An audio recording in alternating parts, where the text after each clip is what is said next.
गुरु ब्रह्मा गुरु विष्णु गुरु देवो महेश्वरा गुरु साक्षात पर ब्रह्मा तस्मै श्री गुरुवे नमः। नमस्कार दोस्तों, मैं हूं नैना और वेलकम करती हूं आपका अपने YouTube चैनल हनी की टिप्सी टप्सी रेमेडीज में। दोस्तों, आज का हमारा विषय है गुरु पूर्णिमा। जी हाँ, गुरु पूर्णिमा यह उत्सव हमें ज्ञान की राह दिखाने वाले हमारे बड़े अपने गुरुजनों के प्रति आदर सम्मान श्रद्धा को दर्शाता है। इसलिए इस दिन को त्योहार के रूप में मनाया जाता है। इसका नाम रखा गया है गुरु पूर्णिमा। यह पर्व 5 तारीख जुलाई को मनाया जाएगा। आषाढ़ मास की पूर्णिमा को गुरु पूर्णिमा कहा जाता है। साथ ही इस पूर्णिमा को सबसे बड़ी पूर्णमासी माना जाता है। इसी दिन ऋषि वेद व्यास जी का जन्म हुआ था। वेद व्यास जी ऋषि पराशर के पुत्र थे। व्यास जी संस्कृत के महान ज्ञाता थे। चारों वेदों की सुंदर वर्णन व्याख्या के साथ साथ चारों वेदों को विभाजित करने का श्रेय भी इन्हीं को जाता है। इन्होंने महाभारत सहित 18 पुराणों एवं अन्य ग्रंथों की भी रचना की, जिसमें से श्रीमद् भागवत महापुराण जैसा अतुलनीय ग्रंथ भी है। इन्हें गुरुओं का गुरु माना जाता है। साथ ही इस दिन वेद व्यास जी की पूजा के साथ साथ अन्य गुरुओं की भी पूजा की जाती है। फ्रेंड्स, गुरुओं का महत्व कौन नहीं जानता। प्राचीन ग्रंथों में, हमारे जो प्राचीन ग्रंथ हैं और किताबें हैं, उनमें भी इसका वर्णन कितने अच्छे से किया गया है। क्योंकि दोस्तों, एक गुरु ही ऐसा माध्यम है जो हमें सही राह दिखाता है, सही गलत में फर्क कराता है। अब वो चाहे हमारे माता पिता हों, हमारे टीचर अध्यापक हों, या कोई हमारे घर का बड़ा सदस्य है।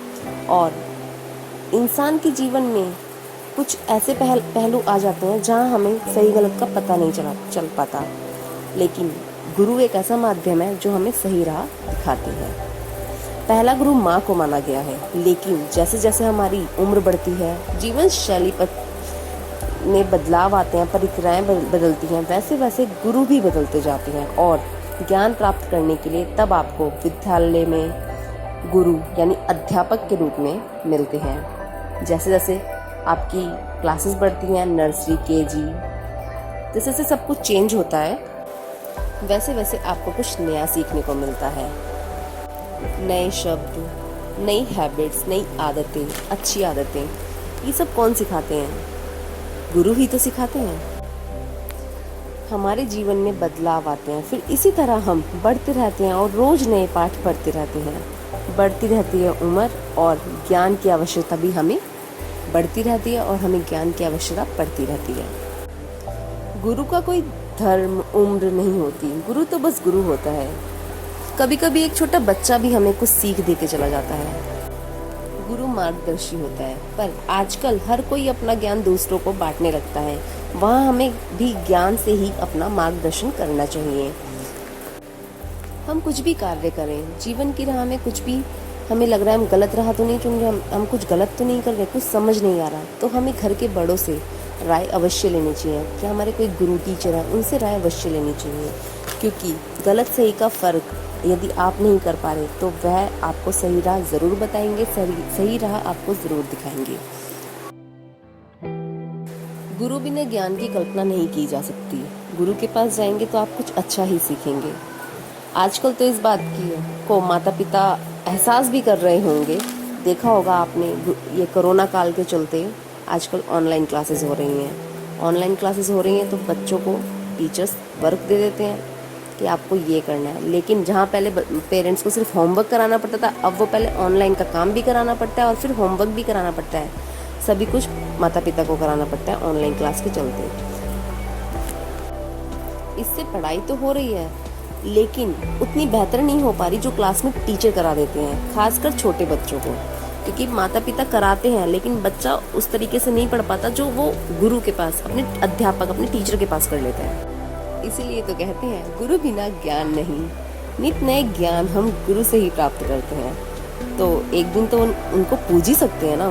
इसलिए आप इस दिन अपने गुरु को जरूर पूजें। बात करते हैं आज की टिप्स में। आज के दिन अपने गुरुजनों की पूजा अवश्य करें। इस दिन वस्त्र, फूल, माला अर्पण कर अपने गुरु को प्रसन्न करें। गुरु ही क्यों, अपने टीचर, घर के बड़े बुजुर्गों, माता पिता, बड़े भाई बहनों का भी आशीर्वाद अवश्य लें, क्योंकि जीवन में ये लोग भी हमें सही राह ही दिखाते हैं हमेशा। किसी भी ग्रंथ या पुराण का अध्ययन करिए आज के दिन, और या फिर किसी मंत्र का जाप करिए, ये भी अच्छा रहता है। ये दिन दीक्षा लेने हेतु मतलब गुरु मंत्र लेने के लिए भी सबसे सर्वश्रेष्ठ माना जाता है।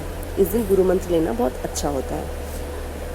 आज के दिन आशीर्वाद लेते हुए अपने गुरु या अपने अध्यापक को आप उपहार भी भेंट कर सकते हैं। ये भी अच्छा विकल्प है उनको प्रसन्न करने के लिए। अगर कभी भी दोस्तों आपको किसी कार्य या पढ़ाई में कोई आपसे हेल्प लेता है या कहता है कि आप मुझे ये बता दीजिए, तो आपको उसे बताना चाहिए, आपको उसकी सहायता करनी चाहिए। वो आपसे सीखने के बाद या आप उसे जब समझाएंगे, आप उसे बता देंगे, तो उसके बाद वो आपके लिए आभारी ही रहेगा, खुश होगा और आपका आभारी रहेगा अंदर ही अंदर। इसके साथ ईश्वर भी कहीं ना कहीं खुश होगा कि आपके पास जो ज्ञान था उसको आपने समेट के नहीं रखा, आपने वो दूसरों को भी ज्ञान बांटा है, उसको सिखाया है और उसकी मदद करी है। मैं जैसे आपको अपनी ही बात बताती हूँ। लाइफ में जब से हम पैदा हुए, सबसे सर्वप्रथम हमारे माँ बाप हमारे गुरु होते हैं, और जब स्कूल में पहली बार जाते हैं टीचर होते हैं, अध्यापिका हमारी गुरु होती हैं, फिर आगे कॉलेज वगैरह, मतलब जैसे जैसे हम ज्ञान बढ़ता रहता है वैसे वैसे हमारे गुरु भी बदलते जाते हैं, गुरु बढ़ते रहते हैं। और जैसे आजकल मेरी एक गुरु नई बनी हुई है, और जब मुझे कोई मोबाइल में कोई दिक्कत आती है, मेरे दीदी के बच्चे हैं, मेरी दीदी की बेटी मेरी बहुत मदद करती है, और इसलिए मैंने उसका नाम रख दिया है मोबाइल गुरु, मेरी मोबाइल गुरु।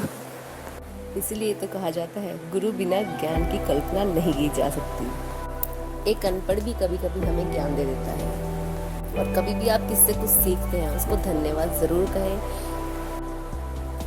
कि आपने मुझे ये सिखाया या आपके द्वारा मैंने ये सीखा। उससे ऐसा कुछ नहीं हम छोटे हो जाएंगे, उल्टा उस सामने वाले की नज़र में आपका मान ही बढ़ेगा कि देखो हमने बताया तो कम से कम आज एग्री तो कर रहा है, आज मान तो रहा है कम से कम कुछ। अच्छी बात है ये। तापसी रेमेडीज। फ्रेंड्स, हमें जीवन में गुरु अवश्य बनाने चाहिए। जीवन में गुरु का बहुत बड़ा महत्व होता है, क्योंकि यदि ईश्वर ने हमारी रचना करी है तो गुरु ने ज्ञान दिया है, राह दिखाई है। यदि आपने दीक्षा ली है, आपने अपने गुरु बना रखे हैं, तो आप आज के दिन उनके पास अवश्य जाएं, अपने समर्थ अनुसार दक्षिणा दें, पूजा करें और आशीर्वाद लें उनका। यदि वे जीवित नहीं हैं तो उनके घर में रहकर पूजा करें और किसी गरीब को कुछ दान अवश्य करें।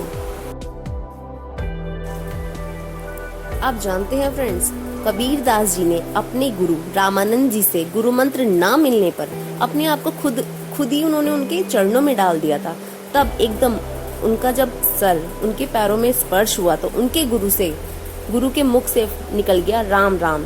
राम राम निकलते ही इसी राम राम को कबीर दास जी ने गुरु मंत्र मान लिया और ज्ञानी संत बन गए। जीवन भर दूसरों को शिक्षा देते रहे और आज भी उनके दोहों में ज्ञान का भंडार भरा है।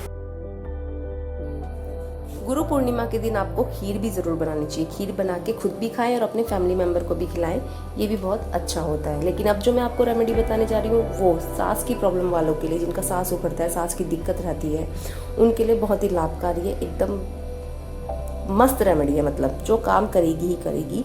इसमें करना क्या है, आपको कच्चा दूध लेना है, चावल लेने हैं कच्चे और चीनी लेनी है। आपको छत पे चंद्रमा की रोशनी में खीर बनानी है। खीर बना के एक मिट्टी का बर्तन आप पहले से ला के रख लें, जिसे सकोरा भी कहा जाता है। उसमें आपको इसको पलटनी है। अगर आपको सांस के साथ खांसी की भी प्रॉब्लम है तो इसके ऊपर जब पलटेंगे थोड़ा सा सोंठ का पाउडर बुरक दें। बुरक कर इसको पतले कपड़े से ढक कर रख दीजिए और इसको पूरी रात आपको छत पर रखना है।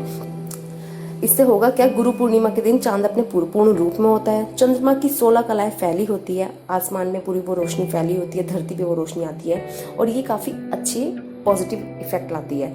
इससे पूरी रात आप रखे रहने देंगे। सुबह आपको जिसको भी ये प्रॉब्लम है वो खाली पेट कुल्ला करके खाली पेट इसको सेवन करे। इससे आपको सांस की प्रॉब्लम में राहत जरूर मिलेगी। तो फ्रेंड्स ये छोटी सी टिप्सी टप्सी रेमेडीज थी गुरु पूर्णिमा के ऊपर। आप भी अपनी लाइफ में गुरु जरूर बनाएं और गुरु की पूजा जरूर करें, क्योंकि गुरु का आशीर्वाद कल्याणकारी, मंगलकारी, ज्ञानवर्धक होता है।